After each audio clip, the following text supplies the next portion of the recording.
Alright guys, welcome back. It's your host and caster, iCCup. Fit to you guys are having a fantastic time. The past, I don't know, 2 hours I've casted or something like that. And let's introduce our players spawning in the top left-hand corner. It will be the blue Zerg Michael from Team PaiN. I'm cheering you on, man. The American Zerg, I'll have you know as well.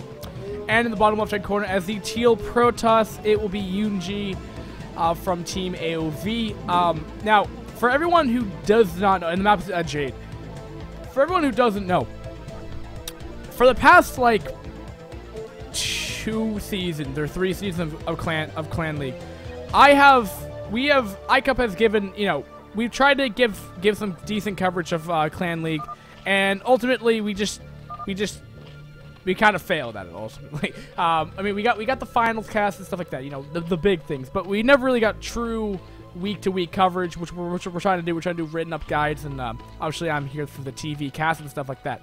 Now, to make it a little bit more interesting, at least for the cast point of view, we're going to follow the Clan PaiN throughout their journey. Hopefully they don't get walkovers, of course, because that would be awful. But if we get, like, 8 consecutive weeks of, like, actual Clan League without walkovers and crap, like, I think it would be very enjoyable. I think a lot of people would like it, and I think it would get a lot of coverage for PaiN and, you know, give out the respect and devotion they continue to play this game with. But at least that's what we're doing. But anyway, PVZ on, PVZ on this map. Of course, I'm cheering for Michael. Michael's notoriously known to be a cheeser. He has opened up with the 9 pool, and we shall see what he does decide to go into from there. Will it just be a 9 pool into expand? Could very well be that. Actually, it could have been. Is that a 12 pool? That's definitely a 9 pool. He'll make. You won't even make lings, apparently. Oh, he might lose that drone. Oof. Okay, no, he's gonna make the. No. No, he's just gonna take it the farther off expansion. Okay. So, I mean, despite going to the pool, trying to fake out extra cannons and everything, which he did, he completely faked out Eunji. Oh, this Michael, my God, you're ingenious, man. Look at this. All right, double cannon is the react. Okay, he cancels it. Okay, but still, a cannon up, you know, and still had a cannon. And also think of it this way as well. That cannon, if it was not canceled, it delayed the Nexus for even longer, okay? So he faked the 9 pool and then has gone to go into double expand. He grabbed his gas as well, which I ask why. But the main flaw, problem though, is he can't kill off this probe.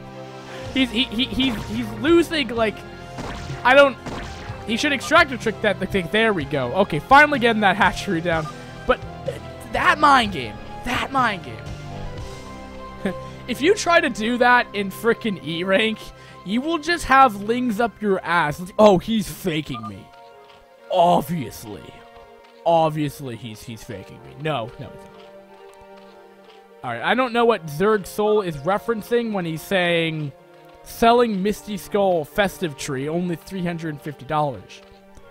I have no idea what you're referencing. It's probably something really funny. I just don't know what it is. Okay, so he's going up for a 3-hatch play. Now that could mean if it was to be Mutalisks, he would have already grabbed his second gas, which he doesn't have. I mean, unless he grabs it really quick. So we may see Mutalisks, we may not see. I don't think we will see Mutalisks. But I don't think this Jade necessarily has super, like, at least for the implications. He's the TF2 caster, right? Where hats and shit are like the currency in the game, but like the implication of a reverse ramp, right? Like, I mean, most games you're gonna forge FE anyway. Of course, the ramps in the center, of course, play positional battles, but I mean, nothing super characteristic from this map entirely. No, it will be Aspire, but you don't have. But what is this? Okay, no, actually, I'm sorry. I'm freaking out. Don't worry. This is standard. Michael's playing a bit standard this game. Oh no. It would have been meatless if he grabbed a second geyser. But the Spire is there in reaction to get Corsair. It's not necessary. There are build orders that will allow you to deal with it. I'm not freaking out. I'm not stupid, guys. I know this game. I know this game. Don't worry. But... okay, but Protoss, let's look at him. We haven't really given enough AoV really a lot of luck right here. Okay, he's gonna get the Citadel and he's gonna get the Stargate. Citadel to probably get up tempo. So he's getting all his bases covered. Essentially, is what he's doing. Nothing super significant. He's not going for like a strong timing push or anything like that. He's playing purely standard. Not going to be opting to go for the upgrade or anything like that on either the Corsair or the Forge. I don't believe. And you know, this is fine. This is fine. It's playing reactionary to what you foresee. I mean, if you see a lot of Hydras, go Storm. If you see, you know, meatless transition, you're covered to some degree. All right, so the Corsair's out. No kill yet, but that's, you know, it just confirmed scouting. And it looks like Mr. Oh, look at this. Actually, we do have some Zealot pressure right here, but these Lings, Eunji or whatever, Eunji is actually doing a fairly decent job of microing back his Zealots right here, but they will die. Enough Lings are going to be able to clean that up, and that overall, that Zealot can't die. Yes, this is on fastest. Good, sir. Not fastest, not possible, but yes, it's on fastest speed, I assure you. But he has all of his bases covered with this build, and you know he's playing reactionary, and I like this. And he has the Scourge up just to deal with what's going on right here, and all this good stuff. All right. Nothing too hectic's going on, you know, just continue droning, some more Scourge just to make sure. Now, this is the interesting style. Grabbing that fourth base pretty quickly, to be honest. I mean, sub 7 minutes. I mean, this is pretty... I mean, Zerg... This Zerg is going to be crazy. And when he gets that fourth gas up. I mean, there's going to be so... He has so much stuff he has access to when he has that fourth gas. Ultras, Defiler, Quick Hive, even a Hydra Lurker combo with a high number of Lurkers or Scourge. I mean, he's looking very strong, and I'm looking at this army, and honestly, I'm seeing 4 Corsair and DT. So he's going Corsair DT, which will get denied right here, unfortunately. Because I think what really Eunji should have done is, one, he shouldn't have shown off his High Templar or his DTs in the first place, but he probably could have figured that out from the determined tech. But if you're gonna go DT Corsair, I would personally, I don't play Zerg, I don't play Protoss, I play frickin' Terrans, but I would honestly kill off the Overlords or try to show that instead. Okay, but we should have the Hydras coming out now. We have actually a lot of Scourge being produced right here, just trying to kill off those Corsair, as they're so pesky. But I mean, if they hit that 5 mark, they just do so much splash and the Scourge just can't hit them. And with proper control, Eunji should be fine. All right, now the DTs are trying to come in here. The Scourge! Oh, now that's going to hurt. Eunji not being careful with his Corsair. Oh, this is sloppy play coming out of Eunji right now. Really should not have this happening to him at all. He's killing off the Overlords, but at what extent? He's losing so many Corsair. It's sad. Now, he's done a pretty decent job, but he's getting up that Spore up, and those DTs will not be able to survive. And look at the Lurker Eggs. They're just going to continue to block them. And, yeah, nicely done. Nice defense coming out of Michael. Really doing very well under the pressure here. Very well indeed. All right. Zerg Extractor coming up now as well. And he's gonna get up to his Hive Tech. Now, again, I mean, I believe in the earlier days of my casting, I labeled whenever I saw a quick fourth from Zerg, it was going to be like a 4-base turtle Zerg, and that looks like it's actually what it will end up being. And I mean, we just seen it there. How well Michael defended off that push. But honestly, I feel like Corsair DT just isn't the best unit comp to go against a 4-base turtle Zerg. But I could be wrong in that regard. Just Michael, they still look easy. Now we have Zealots coming here. Speed lots. Do they have +1? They do not have +1, so he will lose these lungs. That is for sure. We'll just see what the damage is going to be done right here. Can he focus fire this hatchery down so he doesn't have access to that 4th gas right away? Now that is the question. Nice drone drilling coming out of here right here. Now what are Eunji No, Eunji got to go straight for the drone line right here. A smart decision regardless. But where the unit's coming in on Michael, Michael's not doing any kind of counter pressure or anything like that. Now, keep in mind that the supplies are fairly drastically different, but that's the way it generally is in PvP at least. But this is critical. He's lost that 4th base because he's invested so much into, you know, those defenses that he invested into. And that hurts. That hurts significantly. And honestly, really what you may have said that Protoss may have been knocked out of this game, because, you know, that DT harass just really didn't really pay off whatsoever. I mean, forcing sport, but I mean, come on, really should do more damage than that. And losing the Corsair early on. I mean, killing off that 4th base is just so critical. I mean, especially because, I mean, you're investing so much in the defenses regardless, but my god, this Protoss is doing a lot of damage. And I might be over-exaggerating the damage, but I think this is being pretty critical damage right here. Now, back at Protoss base, has a lot of high Templar, a lot of Templar in general, getting up that gateway count, and still no 3rd base yet. Doesn't feel like he can take it, I guess. Who knows? But he will be trying to take that base right up here, but there is a Zealot that should be probably scouting that off with their 3 HP. DT's continuing to harass right here. No Overlords in position. Slow Overlords. Still no speed up right here. It has to be coming up now. He has his Hive Tech. He has that Defiler mount. He's getting up the Consume ability. But massive DT harass going down. 10 kills on one. 13 kills on the other. I mean, Eunji is making the excellent Gosu level foreign Zerg just look like crap right now. And I mean, he's doing it in style in such a way where he's going DT Corsair, my god. And now he's gonna follow into, oh, I thought he was gonna do Templar drops or something like that, just being all over the map, everywhere.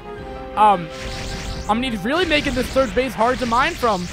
And when you really look at it, what is going on at this base? He's trying to get up this 3rd, or 4th rather, and there's no mining going. He's lost like 20-some drones. I mean, yes, he's a Zerg. Yes, he can rebuild that, I guess, to some extent. But the fact of the remains the same that, I mean, Michael is going to have a horrible mid-game. Or we're already in mid-game, late game. Because look at this. Is this his Ultra Cavern? No. He does not have the Gascom nor the economy in which that he can support a late-game Zerg army that is going to be able to compete with a 3-base Zerg, or 3-base Protoss. That is hard for Zerg. And honestly, I don't know. This might just be the unwinnable position.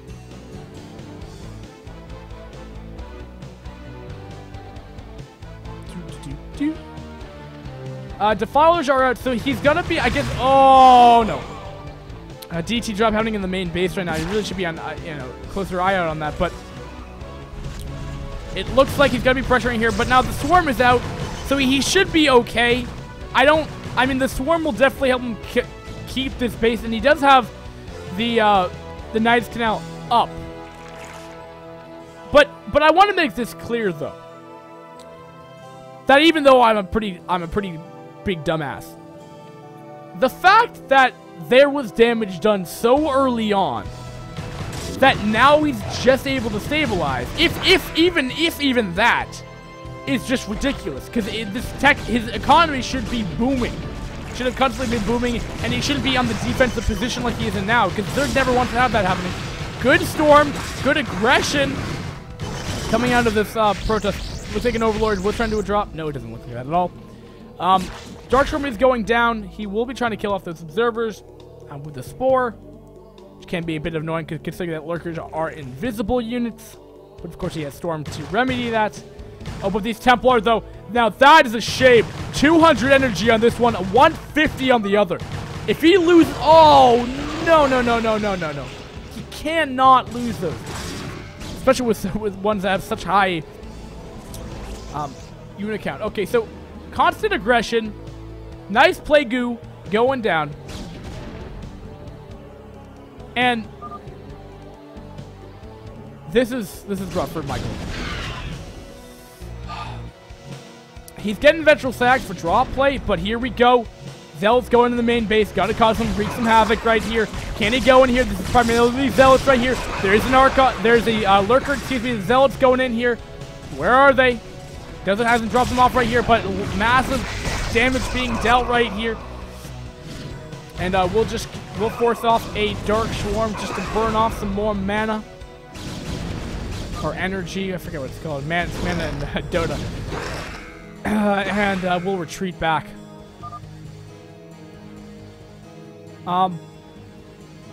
And there, I mean, Protoss, you look at his army and you ask yourself, I mean, where is his 200 army? I mean, we're 15 minutes in, he really should have a maxed army by this point. But he's taking so many expands that doesn't really matter. And Zerg can't do anything about it. Zerg's still going to keep on his 4 bases, yet alone his 5th, which has just been denied as well. Well done. I mean, Protoss is just going to cycle around, check the bases, make sure, see if he can find any openings that he can exploit. Good player in that regard. And if he continues this up, I don't think Michael can do anything. His best bet, get that 4th gas optimized after he's droning, of course. Because really, you look at 3rd supply, he's way behind.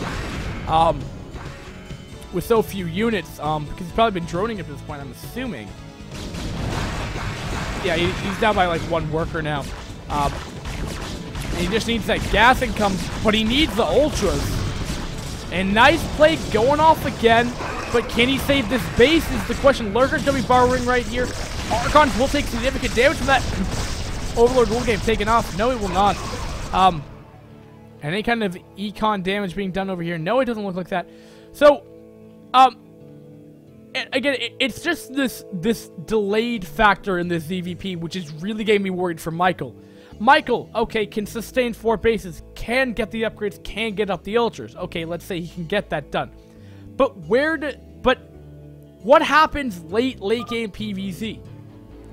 You get this gas ball of units coming out of Protoss where it's unbelievably cost effective.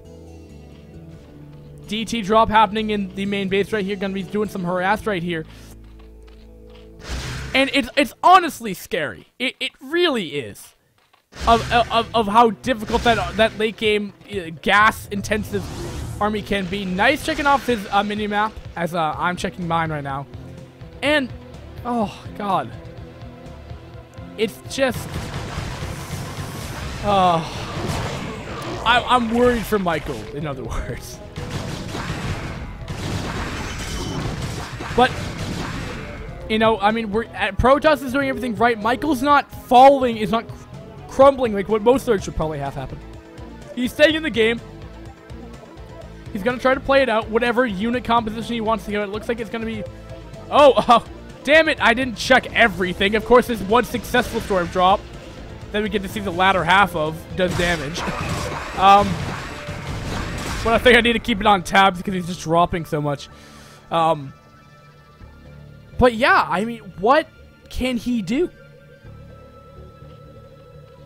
Am I seeing another drop? Is chat saying for a reason? He's now just getting shuttle speed.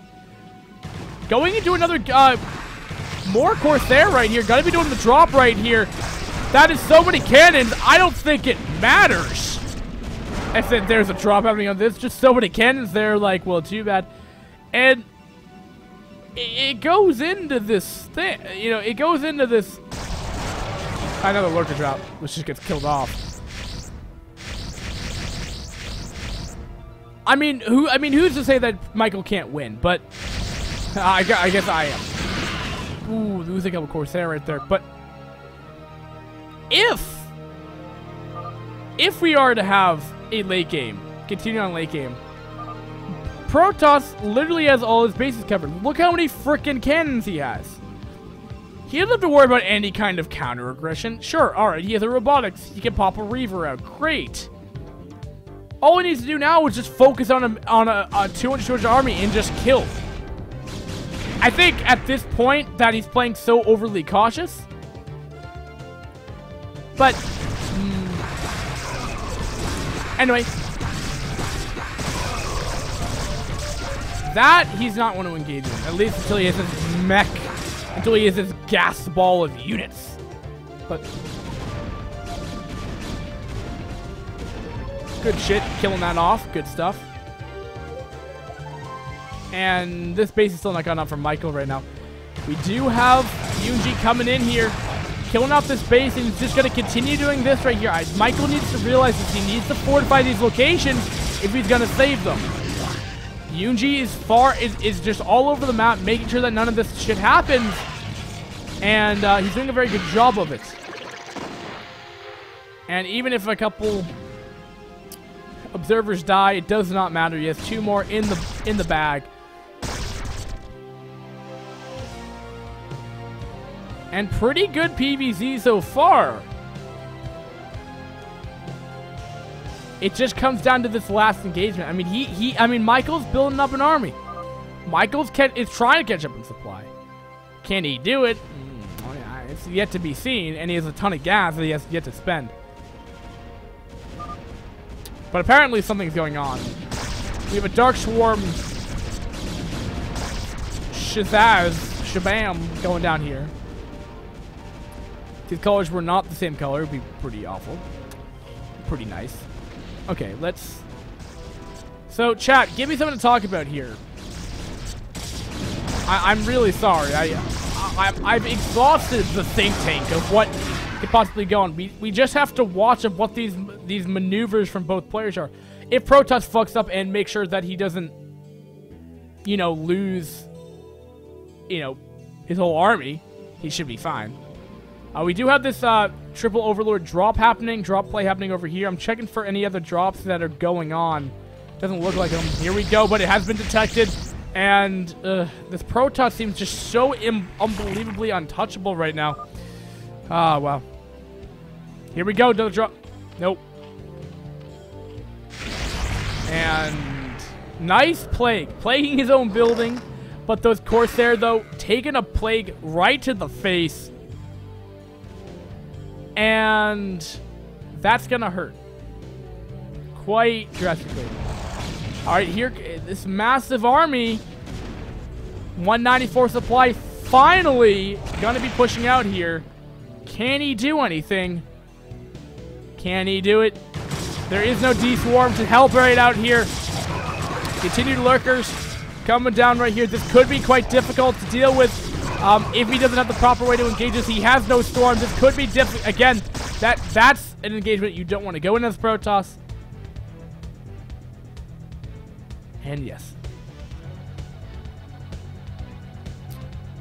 Alright, so going back. Doesn't look like anything else is happening. Neither player really wants to make a final move. He's gonna be losing a couple skirts by flying over a bunch of Archon right here. But is this what is he gonna try to end it here? Push into the natural. That's a lot of lurkers. Do these have units on top of them? No, they don't. He's just moving Overlords on top of this army because he wants to. Because who doesn't want dead Overlords, of course? And he gets a nice Plague off. But Plague on Archon don't do anything. We have Corsair continuing to be annoying to Michael. Michael, though, is far under supply. Gets a very nice Plague off. And he just needs Hydralisks to fire at them now. Hint, hint, nudge, nudge. You may want to get Hydralisks to kill off the Corsair, at least. Well, I guess Scourge... Can Scourge one hit now? Oh, yeah, they can. So maybe... Actually, no, never mind. Scourge works fine as well.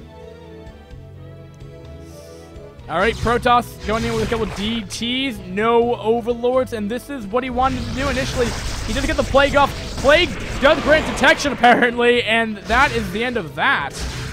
Well, except for the fact that these eggs have 1 HP. DT doing massive damage over here. And maybe Michael is starting to fall quite under the pressure right here. Is this the case? Can he not handle the tech switch back into DT Corsair? That is very plausible and very possible. I've seen it happen before, and it's awful. One of my favorite players in the finals of a tournament has had this happen to him. All right, and this hurts. This really hurts. What are we seeing? No counter aggression, no drops, no. We have a lot of robotics. But we have more damage. We have some aggression happening here at the 9. Is it going to be successful? Again, the blade goes off, which does grant detection, which ultimately does kill it off. He just has no answer to kill off the Corsair. It's quite unfortunate. Alright then. Finally getting up the Hydras, but those, I'm going to tell you, are going to morph into more lurkers. Here we go. Draw play happening over here at the bottom right-hand expo. Can he do it? Dark Swarm is going down. There are no Reavers. Reavers trying to come back from the natural expansion of this main base. Can he do it? But it looks like this base is going to be dying right here. These are the kind of maneuvers that he needs to be doing. And but it doesn't appear we have any other aggression coming from Protoss right here. Protoss being fairly passive at this given time. What is going on, Eunji? Eunji apparently getting about 2,000 minerals every minute. But is he using it is the question. No, he is not. He has 2,500 minerals. There is no logical reason why he is not at max supply right now. He needs to be focusing on that. But Michael will GG out of it.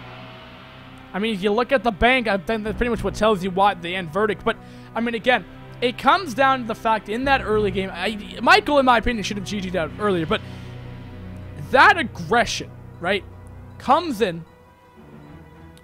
And that 4th base is supposed to come up very quick. Get that 4th gas up. You're on the map with your high-tech units very quickly. That gets delayed. He finally gets the 4th base, but he can't move out of the map because Protoss has that gas ball. Is all over the place, and just is all over the place, and Michael can't handle it, apparently. So, good game 1. I have to go to a quick bathroom break. And obviously the intermission, of course. So, guys, don't go anywhere. It's been your host, Caster iCCup Fitz. We'll be back for game number 2. Eunji and Team AoV finally gets the second win of the clan war after all this. All right, guys, thanks for watching. Can PaiN come back? Michael, you better win this. You are the player I know of. You are the Gosu Zerg. You will not lose to Eunji. You hear me? All right. Be right back, guys.